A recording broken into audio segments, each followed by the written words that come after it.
Hello everyone, आज के video में देखेंगे arts of teaching and other skill जो बिहार स्टेट 2024 में आपको 50 नंबर के सवाल पूछे जाते हैं, जो कि काफ़ी आसान होता है आपको इसमें नंबर लाना।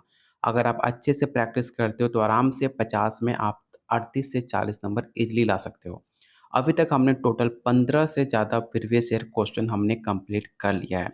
अगर आपने सारे पहले का प्रीवियस ईयर क्वेश्चन नहीं देखा है तो आप हमारे यूट्यूब के प्लेलिस्ट में चेकआउट कर सकते हैं आर्ट्स ऑफ टीचिंग सेक्शन में। आपको सारे 2023 के प्रीवियस ईयर क्वेश्चन आपको मिल जाएँगे। आज जो हम प्रीवियस ईयर क्वेश्चन कंप्लीट करने वाले हैं वो रहेगा आपका 11/9/2020 का पहला शिफ्ट में आपका जो पेपर हुआ था, उसका आज हम प्रीवियस ईयर क्वेश्चन को अटेम्प्ट करेंगे। अगर आप इसका नोट्स लेना चाहते हैं तो सिर्फ़ आपको ₹151 में आपको दिया जा रहा है, जो अभी तक बहुत सारे बच्चे ले चुके हैं। अगर आप भी लेने में इंटरेस्टेड हो, फर्स्ट अटेम्प्ट में पेपर क्लियर करना चाहते हो तो आप मुझे इस नंबर पे व्हाट्सएप कर सकते हो। कोई भी डाउट होता है आपको स्टेट एग्ज़ाम को लेकर, कुछ भी आपको समझ ना आता हो कि पेपर कैसे देना है, पेपर का मोडेट कैसा होता है, कुछ भी कन्फ्यूज़न हो आप मुझे इस नंबर पे व्हाट्सएप कर सकते हैं। आपको क्वेश्चन का रिप्लाई आपको दिया जाएगा। तो चलिए शुरू करते हैं आज का पहला क्वेश्चन।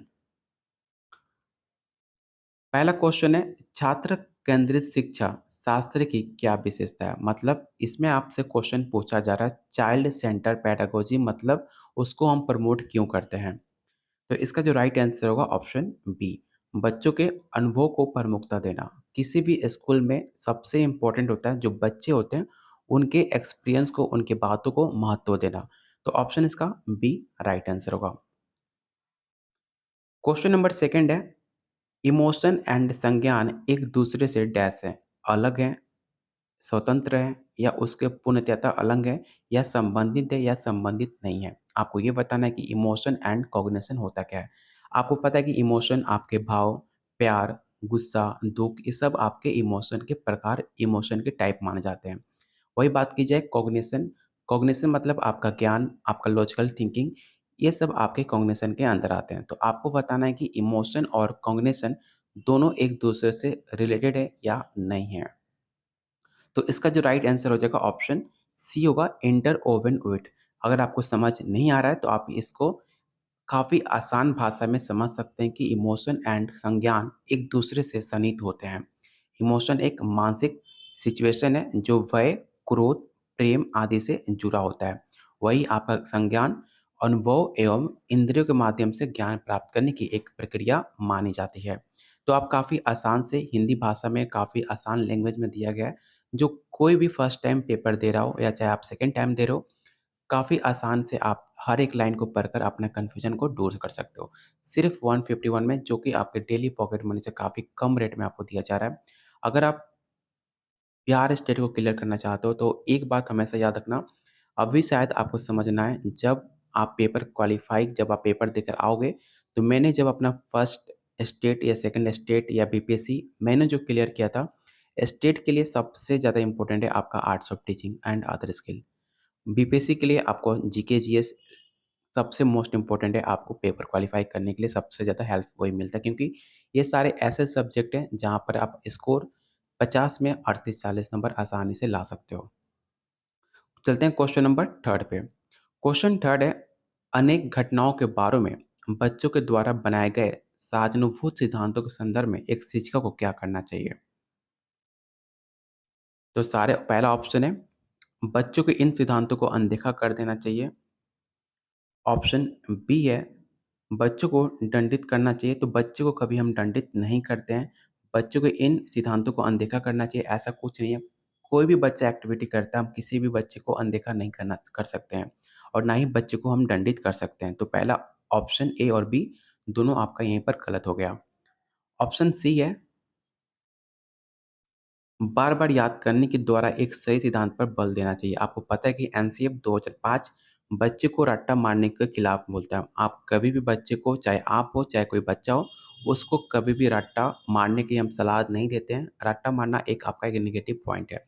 तो ऑप्शन सी भी आपका ऑप्शन गलत हो गया। ऑप्शन डी है प्रतिकूल प्रमाण एवं उदाहरणों को प्रस्तुत करके बच्चों को इन सिद्धांतों को चुनौती देना चाहिए। तो बिल्कुल ऑप्शन डी आपका राइट आंसर होगा। ठीक है, ऑप्शन डी आपका राइट आंसर होगा। किसी भी ऑप्शन को सबसे बेस्ट ऑप्शन उसको चुनना है जो आपको पॉजिटिव और अच्छा वर्ड लगे, उसमें पॉजिटिव वर्ड दिया हो और आपको एक अच्छा संदेश दिया जा रहा हो, वही आपका राइट आंसर होता है। तो इसका राइट आंसर ऑप्शन आपका डी हो जाएगा। क्वेश्चन नंबर 4 है, संरचनावादी ढांचे में अधिगम प्राथमिक रूप से डैश होता है। आपसे बात की जा रही है कंस्ट्रक्टिव फ्रेमवर्क की, ठीक है? तो आप चारों ऑप्शन को देखो, ये देखो यहाँ पे लिखा है यंत्र याद करने की। जब भी अभी मैंने जस्ट आपको बताया था, जब भी याद करने की बात है, वो आपका ऑप्शन आपका गलत हो जाएगा। प्रबलन पर केंद्रित करना मतलब रिफोर्समेंट, उस पे जोर देना, उसको जोर जबरदस्ती करना, जो कि बच्चों को जोर जबरदस्ती नहीं कर सकते आप। अनुबंधन द्वारा अर्जित है, कुछ हद तक ऑप्शन आपका सी बेटर लग रहा है। ऑप्शन डी है अवबोधन की प्रक्रिया पर केंद्रित है, ठीक है। ऑप्शन 4 है focus on the process of meaning making. तो सबसे बेटर ऑप्शन है आपका ऑप्शन डी, क्योंकि यहाँ पर बात की जा रही है मीनिंग मेकिंग की प्रक्रिया पर केंद्रित करने की। तो ऑप्शन डी आपका राइट आंसर होगा। अगर आपको कोई भी पॉइंट समझ नहीं आ रहा तो आप इसके आसान भाषा में आपको डिफाइन करके दिया गया, आप इसको जब रीड करोगे आप आसानी से इसका आंसर आप समझ सकते हो। क्वेश्चन नंबर 5 है, संरचनावादी सिद्धांत के अनुसार अधिगम के बारे में निम्नलिखित में कौन सा कथन सही है। मतलब आपको बताना है कि जो कंस्ट्रक्टिव है उसके बारे में पर्सपेक्टिव कौन सा राइट आंसर होगा। तो ऑप्शन को सारे ऑप्शन आप रीड कीजिएगा, ठीक है। यहाँ पर आपका रूट दिया है, आपका गलत आंसर हो जाएगा। यहाँ पे आपको रिप्रोडक्शन दिया हुआ है, उसे रिकॉल करने की बात की जा रही है। जहाँ भी रिकॉल हो, मेमोराइज हो, रट्टा मारना हो, ये सब आपके नेगेटिव वर्ड हैं, जो कि क्रिएटिविटी चिल्ड्रन को कभी भी सूट नहीं करता है। तो ऑप्शन ए अभी और आपका यहीं पे कट गया। इसमें जो सबसे बेटर ऑप्शन है ऑप्शन डी है, अधिगम सक्रिय विनियोजन के द्वारा ज्ञान की संरचना की प्रक्रिया। जब भी बात आए एक्टिव इंगेजमेंट की, जब भी ऐसा वर्ड आपको दिख जाए किसी भी ऑप्शन में, आंख बंद करके आंसर टिक आउट कर देना, आपका आंसर 100% सही हो जाएगा, ठीक है। ऑप्शन इसका डी राइट आंसर होगा। क्वेश्चन नंबर 6 है, व्यक्तित्व विभिन्नताओं के प्राथमिक कारण क्या है। इंडिविजुअल वेरिएशन का मुख्य कारण क्या है, आपको ये बताना है। मतलब एक दूसरे से लोग अलग क्यों होते हैं, आपको ये बताना है। तो इसका जो सबसे बेटर ऑप्शन है ऑप्शन डी, आनुवांशिक एवं पर्यावरण के बीच जटिल पारस्परिक क्रिया। मतलब क्या हुआ, बहुत लोग का ऐसे जीन होते हैं जो आपके आनुवांशिकता होती है, जिसके पेरेंट्स काफ़ी पढ़े लिखे हैं, तो ऐसा अनुमान लगाया जाता है, ऐसा मैक्सिमम चांस होता है कि आने वाले जो बच्चे हैं, उनके बच्चे का दिमाग जो है काफ़ी एक्टिविटी काफ़ी तेज़ होती है। इसलिए आपने देखा होगा जब बच्चे होने वाले होते हैं तो बहुत सारे ऐसे पेरेंट्स से बोलते हैं कि मम्मी को जो है आपको अच्छी-अच्छी किताबें पढ़नी चाहिए, कुछ अच्छी बातें सुननी चाहिए जो बच्चे को दिमाग में जगह स्टोर हो, उसकी माइंड काफ़ी डेवलप हो। और कुछ रीज़न होता है आपके एनवायरनमेंट का, जैसे आप समाज में रहते हो, उस तरह आप बन जाते हो। अगर आप ऐसे समाज में हो जहाँ अगल-बगल काफ़ी पढ़ने वाले बच्चे हैं, तो आप ऑटोमैटिक आप पढ़ने में काफ़ी अच्छे हो सकते हो और आप पढ़ने में आपका मन भी लगेगा। लेकिन अगर आप ऐसे समाज में रहते हो जहाँ पर दिन-रात झगड़े होते हैं, गाली-गलौज होते हैं, तो आप ऑटोमैटिक है, अगर आपको कोई गाली याद भी नहीं कराता है, तो आपको ऑटोमैटिक गाली याद हो जाएगी। तो ये सब आपके 2 मेन फैक्टर हैं, एक दूसरे से अलग होने का। उम्मीद करता हूँ आपको बात समझ आ रही होगी। ऑप्शन इसका डी राइट आंसर होगा। क्वेश्चन नंबर 7 है, विद्यार्थियों को स्पष्ट उदाहरण एवं गैर उदाहरण देने की क्या परिणाम है। एक होता है क्लियर एग्जाम्पल, एक होता है नॉन एग्जाम्पल, ठीक है। पहले दोनों का अंतर समझ लो। क्लियर एग्जाम्पल मतलब हुआ कोई ऐसा एग्जाम्पल देना, जैसे कि मैं बोल दूं कि आम, ठीक है, जो आम है पेड़ से गिरता है, एक आपका एक क्लियर एग्जाम्पल हो गया। नॉन एग्जाम्पल क्या हो गया, जो डेली लाइफ से रिलेट करके आपको एग्जाम्पल दिया जाए, जैसे राम आम खाता है, ठीक है। ऐसे कोई एग्जाम्पल दिया जाए जैसे कि सोहन साइकिल चलाता है, तो मतलब डेली लाइफ से रिलेट किया जा सके, उसे कहा जाता है नॉन एग्जाम्पल। और क्लियर एग्जाम्पल होता है जो थ्योरी के अंदर से दिया जाए, जो रूल के हिसाब से बनाया गया हो, उसको कहा जाता है क्लियर एग्जाम्पल। तो आपको बताना है कि दोनों में क्या परिणाम निकलता है, आपको ये बताना है। तो इसका जो राइट आंसर होगा ऑप्शन ए हो जाएगा, is an effective way to encourage consequential changes. Option A आपका राइट आंसर होगा। क्वेश्चन नंबर 8 है, निम्नलिखित में कौन सा विकास का सिद्धांत नहीं है। काफ़ी आसान सा क्वेश्चन है और ऐसे सवाल बार बार आपके स्टेट में रिपीट होते रहते हैं। आपको बताना है कि प्रिंसिपल ऑफ डेवलपमेंट कौन-सा नहीं है। यहाँ पर देखिएगा नहीं आपसे पूछा गया है। ऐसे सवाल जब भी आपसे एग्ज़ाम में पूछ ले, जब आप पेपर ऑनलाइन देने जाते हो तो ऑटोमेटिक है जो नहीं है ना, उस पे फ़ोकस नहीं जाता है बहुत लोगों का। क्योंकि कंप्यूटर पे हर इतनी छोटी-सी वर्ड लिखी होती है, जहाँ पर आप अच्छे से ध्यान नहीं दोगे तो आपको नहीं दिखेगा। इसलिए जब भी ऐसे क्वेश्चन आए जहाँ पर ना लिखा हो, उस क्वेश्चन को अच्छे से रीड करना। ठीक है? तो इसका राइट आंसर क्या होगा? तो ऑप्शन आपका डी हो जाएगा। यहाँ पर लिखा है विकास जो होता है वो सार्वभौमिक होता है और सांस्कृतिक संदर्भ में इसे प्रभावित नहीं होता है, ऐसा कुछ नहीं होता है। डेवलपमेंट जो है आपका हमेशा कंटिन्यूटी होता है। मतलब विकास जो है आपके जीवन भर चलता है। जब तक आपकी जन्म होता है और जब तक आपकी मृत्यु ना हो जाए, तब तक आपके अंदर डेवलपमेंट होती रहती है। और यहाँ पर लिखा है कि जो कल्चरल है, वो कोई भी इन्फ्लुएंस नहीं करती है, ऐसा कुछ नहीं है। जो आपकी संस्कृति है, जो आपका समाज है, हमेशा आपको इन्फ्लुएंस करेगी, हमेशा आपको मदद करेगी। इसलिए इसका जो राइट आंसर होगा ऑप्शन डी होगा क्योंकि यहाँ पर नॉट लिखा गया था। यहाँ पर देख सकते हो कि यहाँ पर बहुत सारे विकास का सिद्धांत कौन-कौन से होते हैं, आपको यहाँ पर लिखा है। जैसे कि विकास जीवन भर चलता है, विकास परिवर्तनशील है, कैसे परिवर्तनशील है? जैसे कि आपने पहले देखा जब आप छोटे थे बचपन में, तो किसी ने बताया कि कुत्ता काला कलर का होता है या फिर आपने देख लिया कुत्ता ब्लैक कलर का होता है। लेकिन कुछ दिन बाद आपने देखा कि कुत्ता भी हरा, लाल, पीला हर कलर का कुत्ता आपको देखने को मिल सकता है। तो आप क्या करते हो अपने विकास में परिवर्तन कर लेते हो कि नहीं कुत्ता एक कलर का नहीं होता, बहुत सारे के कलर के हो सकते हैं। विकास आनुवांशिकता और पर्यावरण दोनों को प्रभावित होता है। तो जस्ट मैंने आपको बताया था कि विकास जो है आपकी हेरिडिटी और एनवायरनमेंट पे इफ़ेक्ट करता है। जैसे समाज में रहोगे आप वैसा बन जाओगे। सभी चरणों में विकास एक समान नहीं होता। बिल्कुल सही बात है। 4 स्टेज होते हैं आपके। मैं यहाँ पे थोड़ा टाइम ले रहा हूँ आपको समझाने के लिए, क्योंकि आपका अगर कंसेप्ट क्लियर होगा, तो आप कोई भी क्वेश्चन को आसानी से बना सकते हो। पियाजे साहब ने 4 स्टेज दिया था। पहला सेंसरी, दूसरा प्री ऑपरेशनल, थर्ड आपका कंक्रीट और चौथा आपका फॉर्मल।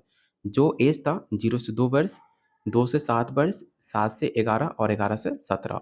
हर स्टेज में आपका विकास एक समान नहीं होगा।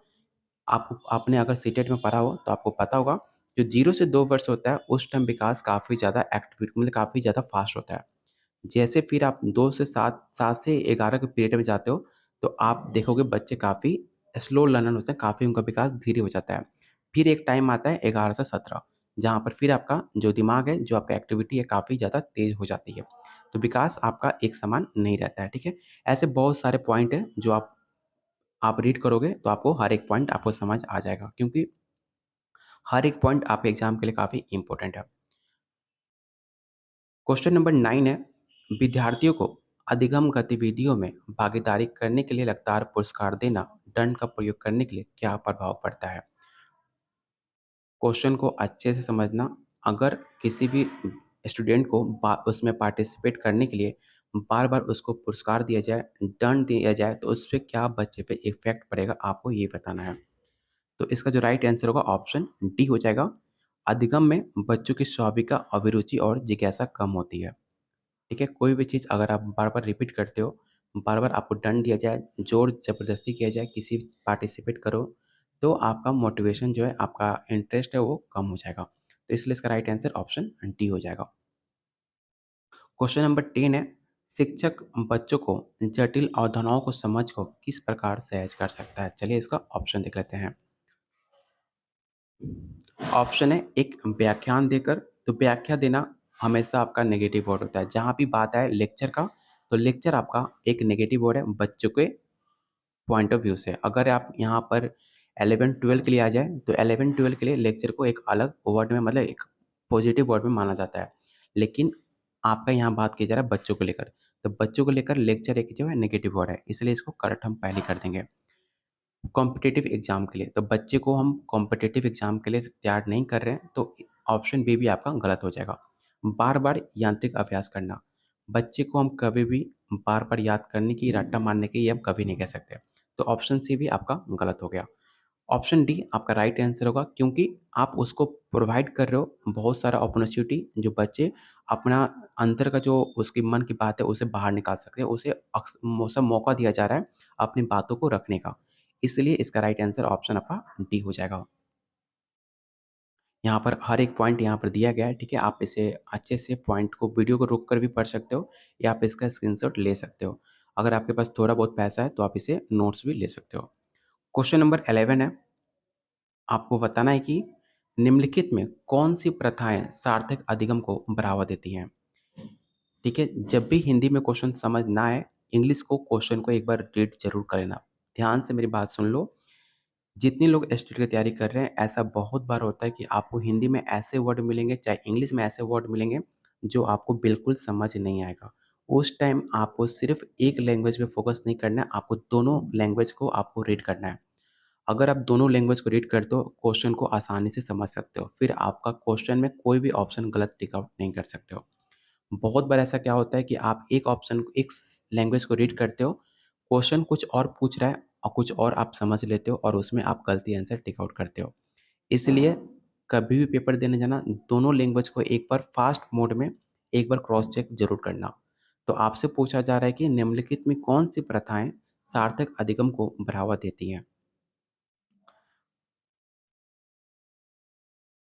तो पहला ऑप्शन है शारीरिक दंड। तो कोई भी बच्चे को मार-पीट कर उसको चोट पहुँचाकर आप उसे अधिगम में बढ़ावा नहीं दिला सकते हो। तो ऑप्शन ए तो आपका बिल्कुल भी नहीं होगा।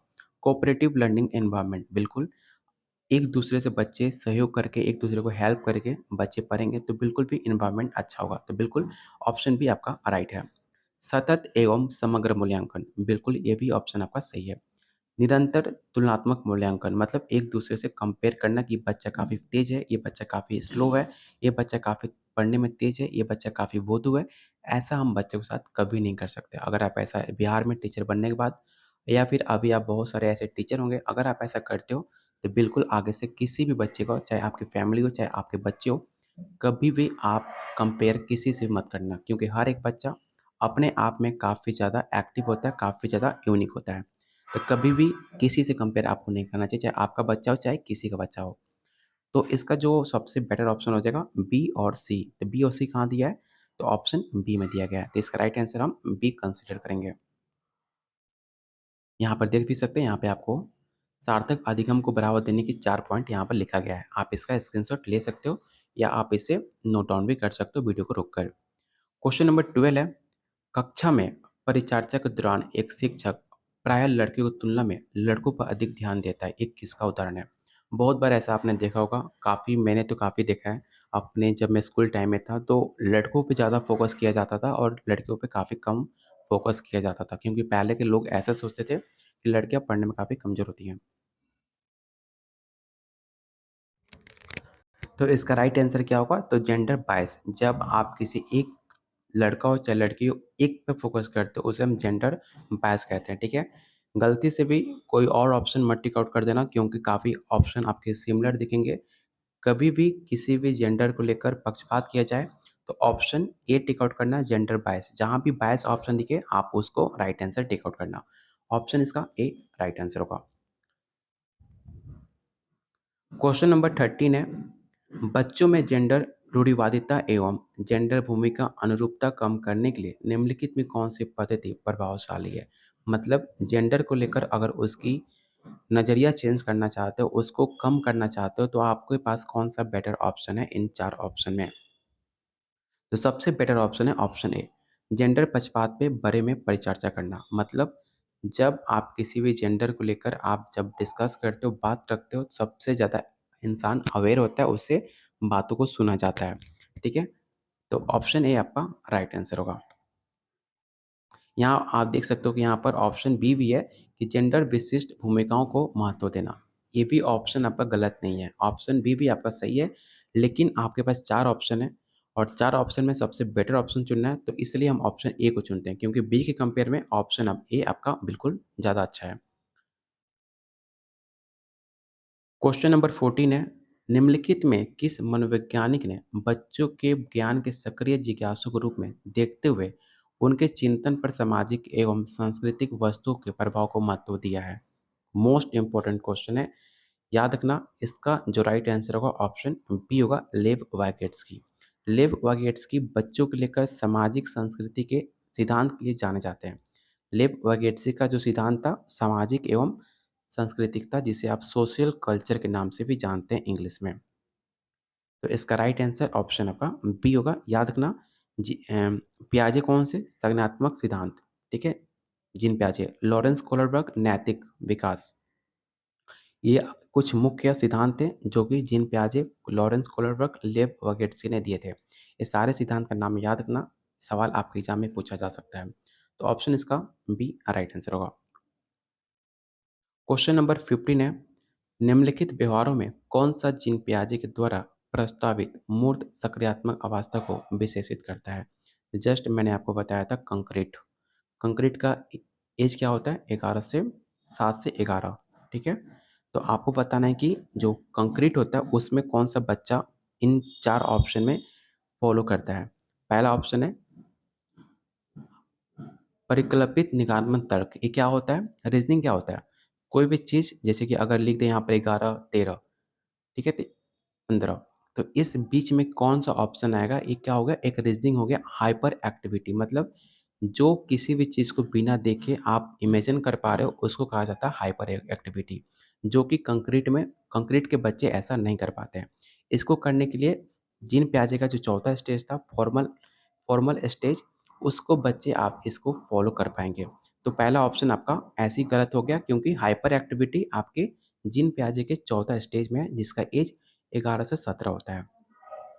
कन्वर्जन एंड क्लास इंक्लूजन, संरक्षण जो है आपके प्री ऑपरेशनल में होता है 2 से 7 वर्ष के बच्चे में। तो ऑप्शन बी भी आपका आंसर गलत हो गया। ऑप्शन सी क्या है? ऑप्शन सी है, ऑप्शन बी आप गलत सही आंसर दिया है इसमें। कन्वर्जन 15, कन्वर्जन एक बार इसे क्रॉस चेक कर लेना क्योंकि शायद हो सकता है कन्वर्जन बच्चों में संरक्षण मतलब क्या होता है? अगर पानी है, ठीक है? पानी को अगर आप कोई स्क्वायर ले लेते हो, एक कोई लंबा ले लेते हो, अगर बच्चे को पानी इसमें डालते हैं, तो कंपेयर किया जा सकता है कि बच्चे मतलब समझ सकते हैं कि पानी दोनों में इक्वल है। ऐसा नहीं कि बोतल सब 12 देखकर अगर पानी कम है, तो बच्चा बोले कि नहीं 12 वाला आइटम सबसे बड़ा वही हुआ, ऐसा कुछ नहीं। जो बच्चे कन्वर्जन कर सके, वो आपका काउंट होता है कंक्रीट में, ठीक है? इसको लेकर यहाँ पर पढ़ लेना, आपको डिटेल में दिया गया है। थोड़ा-सा भी अगर आपका माइंड इधर-उधर जाता है, तो आप ऐसी मेरी तरह गलती कर सकते हो, ठीक है? यहाँ पर 7 से 11 वर्ष लिखा हुआ है। संरक्षण को लेकर क्षेत्रफल, आयतन को ये सब उनको ज्ञान हो जाता है 7 से 11 वर्ष की उम्र में। तो इसका राइट आंसर ऑप्शन आपका बी होगा। क्वेश्चन नंबर 16 है, शिक्षण अधिगम प्रक्रिया में व्यक्तिगत ध्यान महत्वपूर्ण है क्योंकि? तो इसका जो राइट आंसर होगा ऑप्शन आपका डी हो जाएगा। बालकों का विकास भिन्न-भिन्न दरों में होता है और विभिन्न प्रकार से सीखते हैं। तो मैंने आपको जस्ट बताया था कि बच्चे जो होते हैं, उनका विकास का क्रम अलग-अलग होता है, एक समान नहीं होता है। इसलिए इसका राइट आंसर ऑप्शन आपका डी हो जाएगा। क्वेश्चन नंबर 17 है, बेसिक शिक्षा की धारणा का प्रतिपादन किसने किया? इस सवाल को विवेक क्वेश्चन टिक आउट कर लेना, क्योंकि ये सवाल 2023 में 2 बार पूछा जा चुका है। सेम क्वेश्चन 2 बार रिपीट हो चुका है बिहार स्टेट में, इसलिए क्वेश्चन को ज़रूर नोट डाउन कर लेना। एक बात मैं और आपको यहाँ पे याद दिला दूँ कि 2023 में जितने भी आर्ट्स ऑफ टीचिंग के पेपर हुए थे, उसमें से हर बार आपके 8 से 10 क्वेश्चन आपका रिपीट हुआ था। सेम क्वेश्चन हर बार हर पेपर में 8 से 10 क्वेश्चन रिपीट हुए थे। इसलिए मैं आपको बार-बार कह रहा हूँ कि प्रीवियस ईयर क्वेश्चन ज़रूर अटेम्प्ट कर लेना। और हमने इसी चैनल पे अभी तक 2023 के सारे प्रीवियस ईयर क्वेश्चन हमने कंप्लीट करा दिया है। अगर आपके पास पैसे नहीं है, तो बिल्कुल कोई बात नहीं, आप वीडियो को ज़रूर देख लेना, आपको काफ़ी हेल्प मिलेगी। क्योंकि हमने सारे वीडियो प्रीवियस ईयर क्वेश्चन के हमने यूट्यूब पे कंप्लीट कराए हुए हैं, आप उसे ज़रूर देखना। इसका राइट आंसर क्या होगा? तो इसका राइट आंसर ऑप्शन सी होगा, महात्मा गांधी। महात्मा गांधी ने बेसिक शिक्षा को काफ़ी ज़्यादा इम्पोर्टेंट दिया।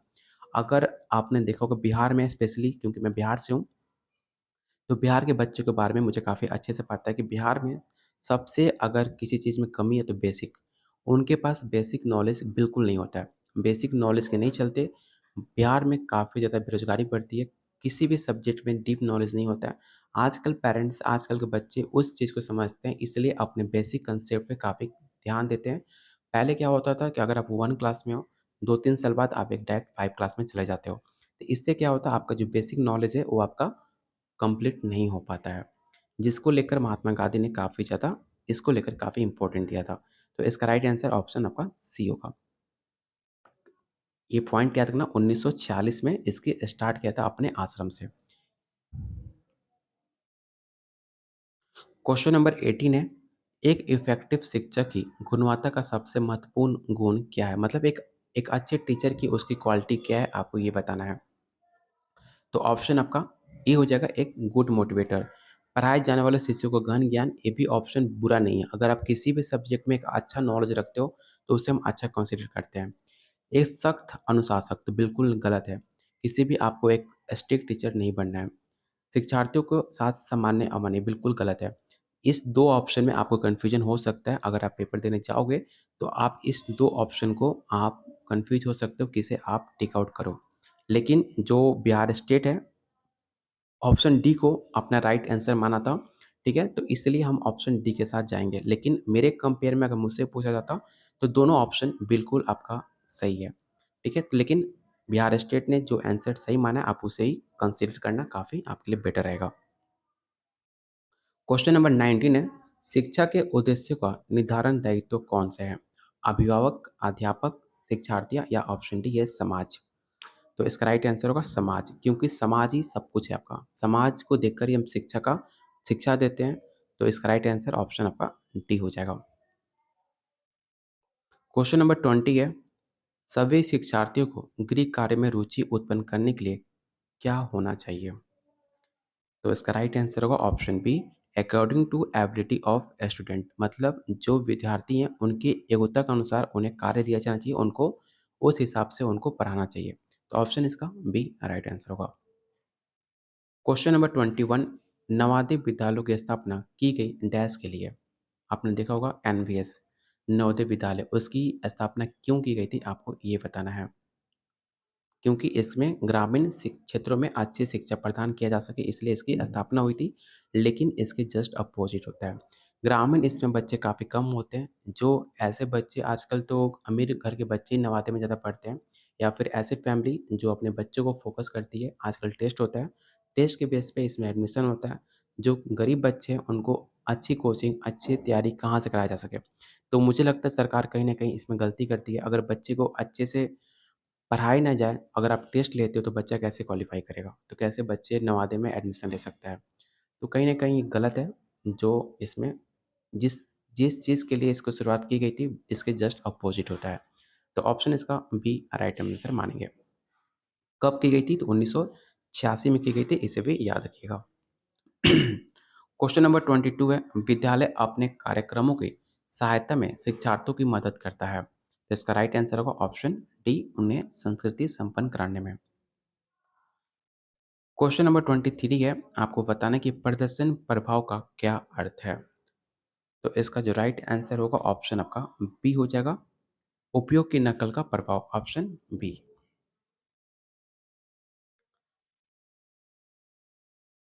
शिक्षार्थी सुस्त होते हैं, मतलब जो स्टूडेंट है वो कब सुस्त हो जाते हैं। यहाँ पर पैसिव लिखा हुआ है, तो बच्चे पैसिव कब होते हैं, एक्टिव क्यों नहीं होते हैं? ठीक है, बच्चे जो होते हैं हमेशा हमें एक्टिव रखना है, ना कि पैसिव रखना है। पैसिव वर्ड आपका गलत है, तो यहाँ पे पूछ रहा है कि बच्चे सुस्त क्यों होते हैं? प्रोजेक्ट मेथड के चलते, बिल्कुल सही बात है। अगर आप प्रोजेक्ट पे पढ़ा रहे हो बच्चे को, तो बच्चे को नींद आने लगेगा, ठीक है? तो प्रोजेक्ट मेथड कभी भी बच्चों के लिए अच्छा नहीं माना जाता। खोज विधि कुछ हद तक आपका सही है, लेकिन बच्चों के लिए खोज विधि उतना हम अच्छा कंसीडर नहीं करते हैं। तो ऑप्शन बी भी अभी हम साइड में रखते हैं। ऑप्शन सी और डी देख लेते हैं पहले कि ऑप्शन सी, डी में क्या रखा हुआ है। सी, डी में है व्याख्यान विधि, ठीक है? और प्रश्नात्मक ऑप्शन भी। तो पक्का अगर आप व्याख्या देते हो तो बच्चे क्या होते हैं, बच्चे पैसिव हो जाते हैं। और लेकिन बच्चे को आपको एक्टिव रखना है। तो बच्चे को एक्टिव रखने के लिए आपको पैसिव नहीं रखना है, आपको व्याख्या नहीं देना है। अगर आप लेक्चर देने लगोगे बच्चे बोर होने लगेगा। इसलिए इसका ऑप्शन सी आपका राइट आंसर हो जाएगा। एक क्षेत्र भ्रमण का आयोजन किया जाता है, एक field trip is arranged for, तो उससे क्या होगा? तो उससे क्या होगा, एक भ्रमण होगा, एक बच्चे घूमने में काफ़ी इंटरेस्ट लेंगे।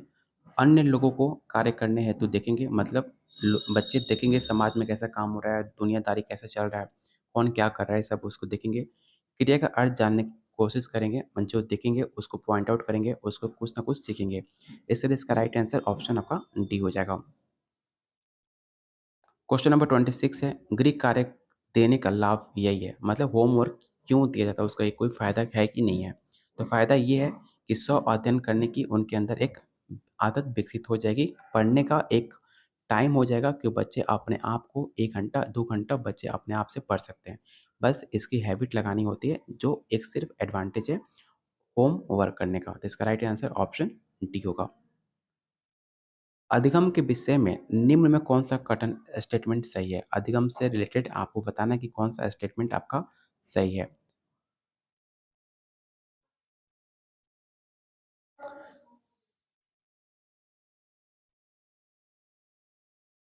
तो इसका राइट आंसर ऑप्शन आपका बी होगा। अधिगम उसी वातावरण में प्रभावशाली होता है जब स्टूडेंट के लिए सकारात्मक सकारात्मक और उन्हें संतुष्ट करने वाला हो। तो बिल्कुल ऑप्शन बी आपका राइट आंसर होगा। क्वेश्चन नंबर 28 है, यदि कोई बच्चा बाएँ हाथ से लिखता है और इससे काम करने में सुगम होती है तो उसे हम क्या कहेंगे? तो इसका राइट आंसर ऑप्शन आपका सी होगा, उसकी प्रकृतिता को अनुमति देनी चाहिए। ऑप्शन सी आपका राइट आंसर होगा। क्वेश्चन नंबर 29 है, यदि आपने कक्षा में किसी शिक्षार्थी को खराब कपड़े पहने पाते हैं तो आप क्या करोगे? मतलब कोई ऐसा क्लास में कोई बच्चा है जो खराब कपड़ा पहना है तो उसे आप क्या करोगे? आपको ये बताना है। पहला ऑप्शन है, शिक्षार्थी को कक्षा में उपस्थित ना होने के कहेंगे तो बिल्कुल ऐसा आप कभी नहीं कह सकते हो, बच्चा कुछ भी पहन के आए हो, आप उसे भगा नहीं सकते हो। उसका मज़ाक उड़ाएँगे, बच्चा हो चाहे कोई भी हो, आप किसी का भी मज़ाक नहीं उड़ाना चाहिए। ऑप्शन सी है, उसको कक्षा में ऐसे कपड़े नहीं पहनने के लिए परामर्श करेंगे। मतलब उसे आप समझाएँगे कि बच्चा ऐसा कपड़ा आप पहन के मत आना, ठीक है? ये आपका बी सी ऑप्शन सबसे बेटर है। उस पे ध्यान नहीं देंगे, ऐसा कुछ नहीं है। उसको आप समझाएँगे कि कपड़ा कैसा पहनना चाहिए, कैसे पहन के आना चाहिए। उसको सही डायरेक्शन, उसको सही ज्ञान आप दोगे। तो इसका राइट आंसर ऑप्शन सी होगा। खेल थेरेपी बालकों के अध्ययन में अपनाई जाती है क्योंकि? तो खेल इसलिए अपनाया जाता है कि बच्चे की जो मानसिक आंतरिक रुझान है उसको समझ सके। ऑप्शन बी आपका राइट आंसर होगा। भारत जैसे लोकतांत्रिक देशों में विद्यालयों को ध्यान क्यों देना चाहिए? तो भारत आपको पता है कि एक लोकतांत्रिक देश है और जब लोकतांत्रिक देश है तो उसमें अगर आप देश द्वारा पोषित विभिन्न मूल्य विकास के लिए हम बच्चे को डोमेस्टिक कंट्री और उसको पढ़ाई पे ज़्यादा जोर देनी चाहिए। तो इसका राइट आंसर ऑप्शन आपका डी होगा। क्वेश्चन नंबर 32 है, ये स्पष्ट रूप से माना जा सकता है कि शिक्षार्थी नियम समझता है या समझती है यदि वह जिन समस्या को समाधान में इसका उपयोग हो सकता है, इसमें उपयोग करे, तब जाकर आप स्टूडेंट जो है उसको समझ रहा है। तो ऑप्शन इसका बी राइट आंसर होगा। कोई भी पॉइंट ना समझ आए, आप इसे रीड करना, आपको हर एक पॉइंट डिटेल में आपको दिया गया है, आप आसानी से समझ सकते हैं। क्वेश्चन नंबर 33 है, अंतः सेवा शिक्षक परीक्षण को और इफ़ेक्टिव बनाया जा सकता है डैश द्वारा। तो इफ़ेक्टिव आप तब बना सकते हो जब बच्चे उसमें पार्टिसिपेट करें, उसको फ़ॉलो करें, क्रियाकलाप करें, तो ऑप्शन डी आपका राइट आंसर होगा। क्वेश्चन नंबर 34 है, प्रत्येक शिक्षार्थी अपने आप में अनोखा होता है। तो मैंने जस्ट बताया था हर इंसान चाहे बच्चा हो, चाहे आप हो, हर इंसान अपने आप में काफ़ी ज़्यादा परफेक्ट होता है। तो इसमें राइट आंसर क्या होगा? कोई भी 2 शिक्षार्थी अपनी योग्यता, रुचि और गुणों में एक जैसा नहीं होता है। बिल्कुल सही बात है क्योंकि हर इंसान एक जैसा नहीं होता क्योंकि उसके हेरिडिटी और एनवायरनमेंट काफ़ी अलग-अलग होता है। तो इसलिए इसका राइट आंसर ऑप्शन आप ए होगा। आज का लास्ट क्वेश्चन आपको बताना है कि आपके समय सारणी के कार्यवाहक होने के नाते आपके द्वारा निवेदन के बावजूद एक शिक्षक हमेशा देर से आता है। तो ऐसे सिचुएशन में आप क्या करोगे? मतलब एक टीचर है जो हमेशा लेट से आता है, जब भी आप बिहार में टीचर बन जाओगे, तो आप ऐसा मत करना, ठीक है? हमेशा आपको टाइम पे आना चाहिए। तो आप उसे क्या करोगे? उसे समय पे आने पे आप उसे एडवाइस दोगे, उसे आप रिक्वेस्ट करोगे, उसे आप सजेस्ट करोगे। तो ऑप्शन बी आपका राइट आंसर होगा। तो ये रहा आज का टोटल 35 क्वेश्चन। इसके बाद रीज़निंग और मैथ का क्वेश्चन है, जो हम इस वीडियो में कंप्लीट नहीं करेंगे। तो उम्मीद करता हूँ ये 35 क्वेश्चन आपको काफ़ी पसंद और काफ़ी इम्पोर्टेंट क्वेश्चन था आज के सीरीज़ में। तो वीडियो को लाइक और शेयर ज़रूर कीजिएगा क्योंकि आपका एक लाइक हमें काफ़ी मोटिवेट करता है आप लोग के लिए ऐसे ही और ज़्यादा मेहनत करने की। तो प्लीज़ वीडियो को लाइक और शेयर ज़रूर कीजिएगा। अगर आप इसका नोट्स लेना चाहते हैं तो आप हमारे इस नंबर पे व्हाट्सएप कर सकते हैं, जो सिर्फ़ 151 में आपको दिया जा रहा है। तब तक के लिए कीप वॉचिंग, कीप शेयरिंग।